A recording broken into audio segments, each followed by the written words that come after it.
로계담 첫 번째 이야기.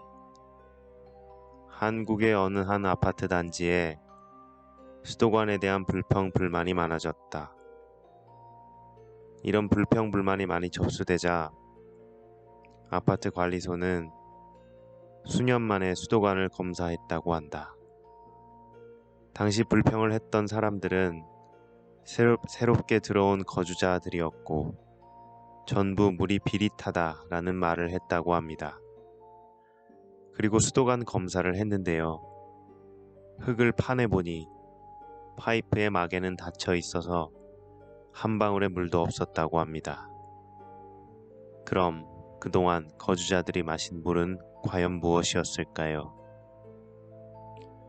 두 번째, 1982년 일본 도쿄에서 독신 생활을 하던 21세 한 남성이 시체로 발견됐다고 합니다. 사인은 심장 발작이고 발견되었을 땐 사망하고 나서 꽤 시간이 지나 있었으나 주민들은 무엇인가 썩는 것 같은 냄새는 못 맡았으나 며칠간 부근에는 꽃과 같은 향기로운 냄새가 나고 있었다고 합니다. 세 번째 이야기. 2005년 죽순 캐기 행사에서 어머니와 딸이 죽순을 캐던 중 끝날 시간이 되자 돌아가려는데 딸이 하나만 더 찾아올게요 라고 말하고 산에 들어갔다고 합니다. 그러나 시간이 지나도 돌아오지 않자 뒤늦게 산에서 딸을 찾아보지만 행방불명이 됐다고 합니다. 경찰까지 동원해 경찰견으로 찾아보려고 했으나 모든 경찰견들이 같은 지점에서 멈춰 하늘을 향해 짖을 뿐이었다고 합니다.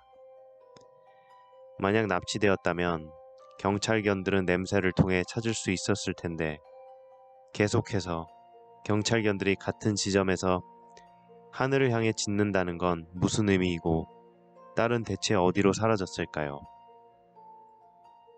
네 번째, 사이타마현에서 사는 A씨는 친구들이 말하길 이상한 버릇이 있었다고 합니다. 기계에게 말을 걸어 마치 사람과 말하듯 대화를 하는 버릇이 있었다고 합니다. 친구들이 A씨에게 물어보니 기계는 살아있다 라고 답했다고 합니다. 이전에 TV를 부순 적이 있는데 그 안에서 피가 쏟아져 나왔다고 합니다. 다섯 번째, 1990년대의 아토라는 남자는 오래된 건빵을 간식 대신 먹고 있었다고 합니다.